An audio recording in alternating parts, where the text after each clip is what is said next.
మనం కార్లకు పెట్రోల్ కొట్టించేటప్పుడు పంపు మీద 87, 89, 93 అని నంబర్లు చూస్తాం కదా.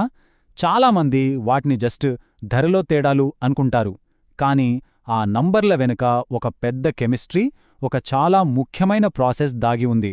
ఈరోజు మనం ఆ సీక్రెట్ ఏంటో తెలుసుకోబోతున్నాం. హై ఆక్టేన్ పెట్రోల్కి గుండెకాయ లాంటి ఆల్కైలేషన్ గురించి వివరంగా మాట్లాడుకుందాం. అసలు గ్యాస్ పంపుల దగ్గర ఈ వేర్వేరు ఆక్టేన్ రేటింగ్స్ ఎందుకుంటాయి? ఎప్పుడైనా అనిపించిందా? అవి కేవలం మార్కెటింగ్ కోసం పెట్టినవి కానే కాదు. వాటి అసలు ఉద్దేశ్యం ఇంజిన్ నాక్ అనే ఒక పెద్ద సమస్యను ఆపడం. మరి ఇంతకీ ఈ ఇంజిన్ నాక్ అంటే ఏంటి? వినడానికేదో టెక్నికల్గా ఉంది కదా. దానివల్ల మన వాహనాలకు ఏం నష్టం జరుగుతుంది? ఇంజిన్ నాక్ అంటే చాలా సింపుల్గా చెప్పాలంటే ఇంజిన్లో పెట్రోల్ కరెక్ట్ టైంకి మండకుండా టైం కన్నా ముందే అదుపు తప్పి పేలిపోవడం అన్నమాట. అప్పుడు మనకు టక్ టక్ మని ఒక సౌండ్ వస్తుంది. ఆ శబ్దం కేవలం సౌండ్ మాత్రమే కాదు, అది ఇంజిన్ పవర్ని తగ్గించేసి నెమ్మదిగా లోపులున్న భాగాల్ని పాడుచేస్తుంది. అందుకే హై ఆక్టేన్ ఫ్యూయల్కి అంత ఇంపార్టెన్స్. సరే, సమస్య ఏంటో తెలిసింది. మరి పరిష్కారం? అక్కడే వస్తుంది మన హీరో, అదే ఆల్కైలేషన్. ఈ ఇంజిన్ నాక్ సమస్యను అరికట్టి మన వాహనాల పెర్ఫార్మెన్స్ను పెంచడంలో ఇది చాలా పెద్ద పాత్ర పోషిస్తుంది. సరే, ఇక ఆలస్యం చేయకుండా అసలు ఈ ఆల్కైలేషన్ అంటే ఏంటో చూసేద్దాం.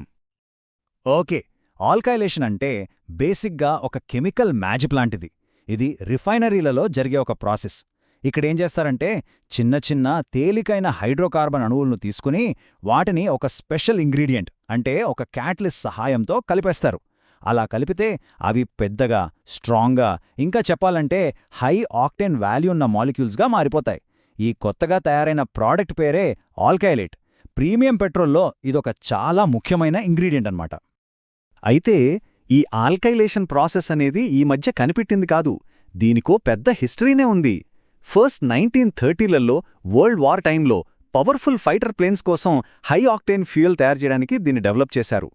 ఆ తర్వాత 50ల నుంచి కార్ ఇంజిన్లు పవర్ఫుల్ అవుతున్నట్టుంతో మన రోడ్ల మీద కార్ల కోసం ఇది చాలా ఇంపార్టెంట్ అయిపోయింది. ఇక ఇప్పుడు పర్యావరణాన్ని కాపాడటానికి బెంజిన్ లాంటి హానికరమైన కెమికల్స్ వాడకం తగ్గించడంతో ఈ క్లీన్ ప్రాసెస్కి డిమాండ్ ఇంకా పెరిగింది.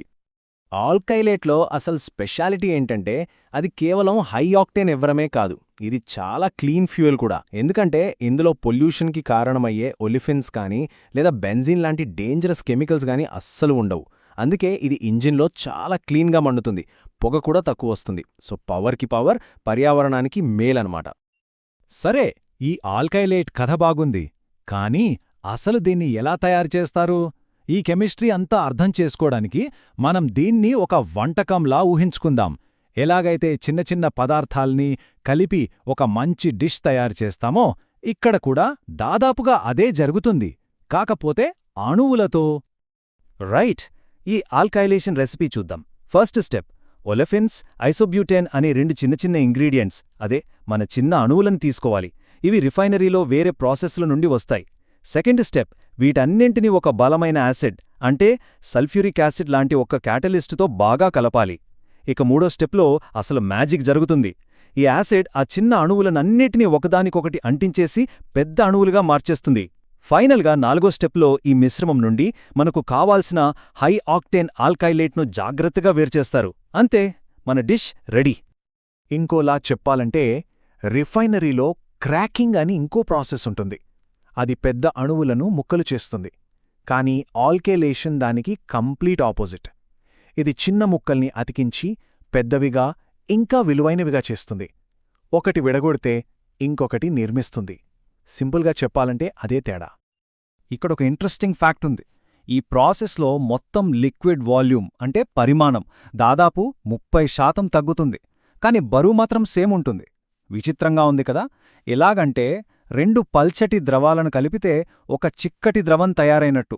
బరువు అదే, కానీ అది తీసుకునే ప్లేస్ మాత్రం తక్కువ. అలా అన్నమాట. సరే, మన రెసిపీలో ఒక మ్యాజిక్ ఇంగ్రీడియంట్, అదే క్యాటలిస్ట్ గురించి మాట్లాడుకున్నాం కదా. ఈ ఆల్కైలేషన్ ప్రాసెస్లో ముఖ్యంగా 2 రకాల యాసిడ్ క్యాటలిస్టులను వాడతారు. ఏది వాడతారనేది చాలా ముఖ్యం, ఎందుకంటే ఆ చాయిస్ మొత్తం ప్రాసెస్ని మార్చేస్తుంది. ఆ 2 యాసిడ్స్ ఏంటంటే, ఒకటి సల్ఫ్యూరిక్ యాసిడ్, ఇంకొకటి హైడ్రోఫ్లోరిక్ యాసిడ్ లేదా హెచ్ఎఫ్. రెండింటికి కొన్ని తేడాలున్నాయి. సల్ఫ్యూరిక్ యాసిడ్ అయితే కొంచెం కూల్ టెంపరేచర్లో అంటే సుమారు 70 డిగ్రీల ఫారెన్హైట్ దగ్గర బాగా పనిచేస్తుంది. అదే హెచ్ఎఫ్ యాసిడ్కి కొంచెం ఎక్కువ వేడి కావాలి, దాదాపు 100 డిగ్రీల ఫారెన్హైట్ అన్నమాట. హెచ్ఎఫ్ని రీసైకిల్ చేయడం ఈజీ, కానీ దాన్ని చాలా ఎక్కువ ప్రెషర్లో ఉంచాలి. ఏదేమైనా రెండూ చాలా పవర్ఫుల్, అందుకే వాటితో పనిచేసేటప్పుడు చాలా జాగ్రత్తగా ఉండాలి. ఓకే, పేపర్ మీద ఈ ప్రాసెస్ అంతా సింపుల్గానే అనిపిస్తుంది. కానీ రియల్ వరల్డ్లో అంటే ఒక పెద్ద రిఫైనరీలో దీనిని నడపడం అంత ఈజీ కాదు. అక్కడ చాలా ఛాలెంజెస్ ఉంటాయి. ల్యాబ్లో చిన్నగా చేసే ప్రయోగానికి రోజూ వేల బ్యారెళ్ల పెట్రోల్ తయారు చేయడానికి చాలా తేడా ఉంటుంది కదా. అసలు ఒక రిఫైనరీ మేనేజర్కి ఈ ప్రాసెస్ నుండి ఏం కావాలి? వాళ్ల విష్లిస్ట్ ఎలా ఉంటుందంటే, ఫస్ట్, మెషీన్లు బ్రేక్డౌన్ అవ్వకూడదు, కనీసం 4-5 ఏళ్లు ఆగకుండా పనిచేయాలి. సెకండ్, వచ్చే ప్రోడక్ట్ అంటే మన ఆల్కైలేట్ ఎప్పుడూ టాప్ క్వాలిటీతో ఉండాలి. థర్డ్, ఖరీదైన యాసిడ్ వాడకాన్ని తగ్గించుకుని ఖర్చులు కంట్రోల్లో పెట్టాలి. ఇక అన్నింటికన్నా ముఖ్యమైంది ఫోర్త్ పాయింట్, సేఫ్టీ. ఆ డేంజరస్ యాసిడ్స్ ఎట్టి పరిస్థితుల్లోనూ బయటికి లీక్ కాకూడదు. మరి రియల్గా వచ్చే ప్రాబ్లమ్స్ ఏంటి? ఉదాహరణకు, వాళ్లు వాడే ముడి పదార్థాల్లో కొంచెం నీళ్లు కలిశాయనుకోండి, అంతే, యాసిడ్ పవర్ తగ్గిపోతుంది, ఖర్చు పెరిగిపోతుంది.